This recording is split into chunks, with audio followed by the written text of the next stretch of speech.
Karibu sana mtazamaji na msikilizaji wa Celeb Corner KE popote ulipo na popote ambapo unatutizama ukiwa. So right now there are certain issues that are currently going on and happening in the country.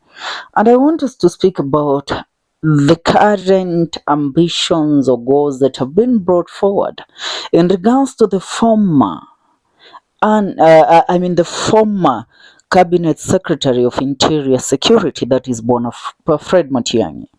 Fred Matiang'i has always been one of the most spoken about cabinet secretaries who happened to be in power during the time of former President Uhuru Muigai Kenyatta.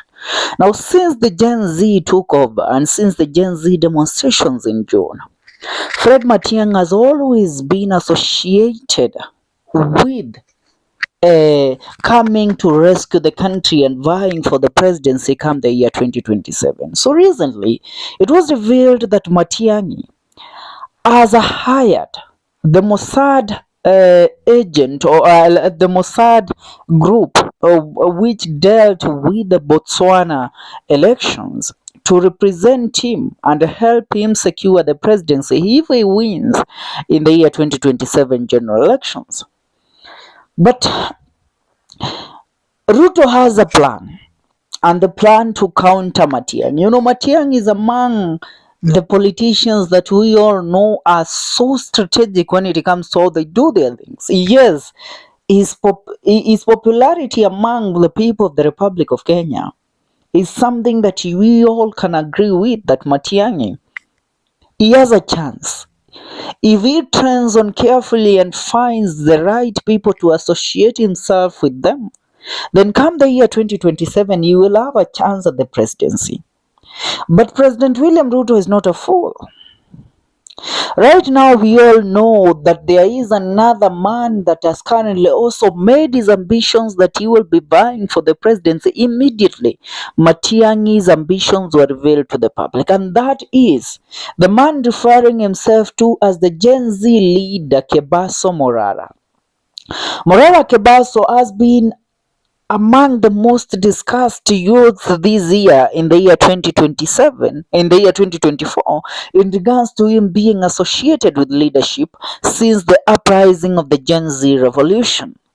And many have regarded to this young man as the man that will rescue the people of the Republic of Kenya. But later on, people started calling him a conman, associating him with cons, because receipts were unveiled that Morara Kebaso, back in the days, he used to con people. And that is what he has been doing, trying to raise money on social media.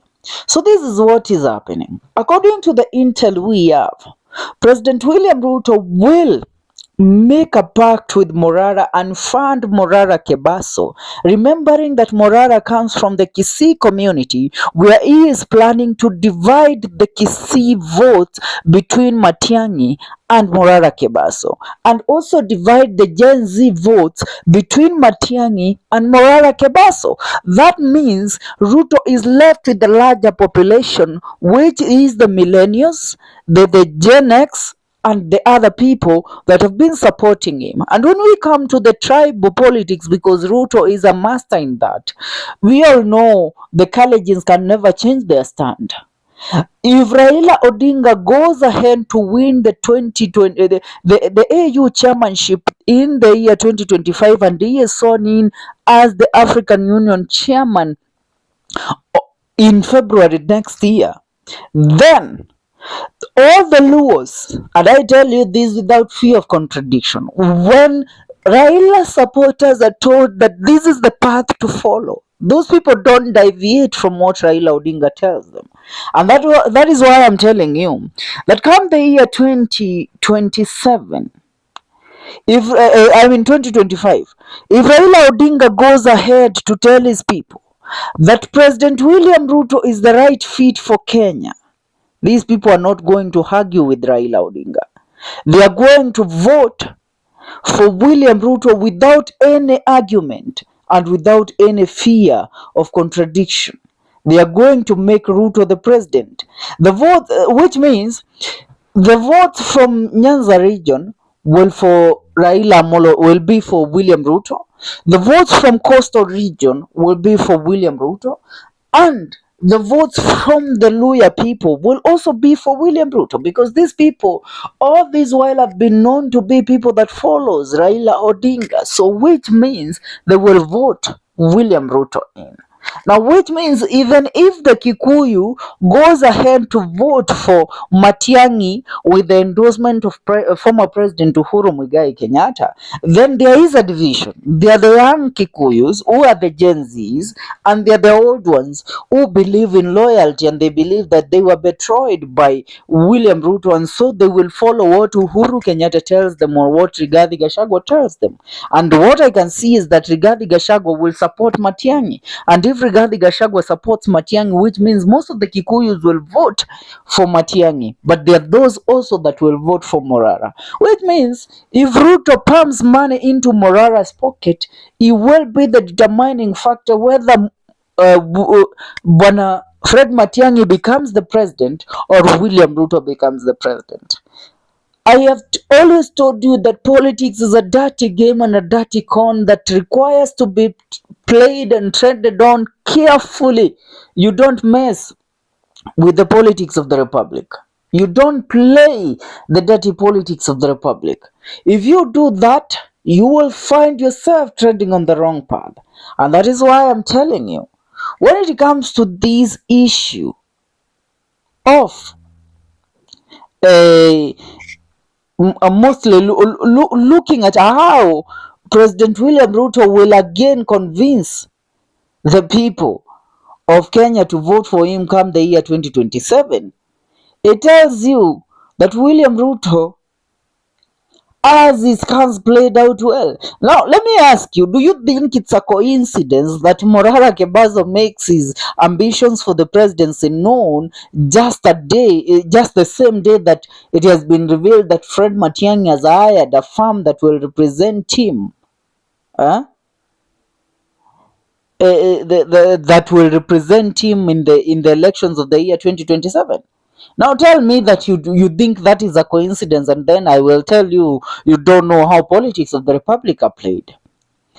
Morara Kebaso is playing the diversion tactics, trying to make people not to concentrate on Matiang'i trying to seek the presidential election seat, so that they will concentrate with him and him only as Morara Kebaso. That is how politics is played, and that is what we are treading on here. Now, we all know right now, Ruto is losing ground with the people. And let's look at it in this manner. The Catholic bishops are currently at war, and not only the Catholic bishop, I mean most of the clergymen and the bishops, archbishops, and cardinals in the country are currently against President William Ruto's regime. They have called it out. They have refused to be bribed. They are moving and treading on the right path. So tell me why. Tell me why we look at it in a manner that tells us,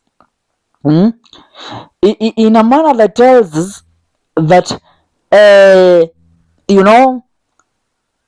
President William Ruto he has a chance of winning the elections come the year 2027. It's because he knows Shiki. Let me tell you, if he has Morara Kebaso in his pocket, he knows he will divide the votes. And once the votes are divided, let's say if Morara supports Ujama alikata kabisa, people try to advise him on the right path to follow. But Morara Kebaso refused fully to follow or to be associated with any other leader. Which means huyu jamaa anakuanga na watu behind the curtains ambao wanamfund, and I dare say that wale ambao wameishi kumfund ni none other than President William Ruto. For now, mimi inamalizia hapa, ila wewe mtazamaji na kuuliza maoni yako ni yapi kulingana na hili. Tungane katika video zetu zijazo.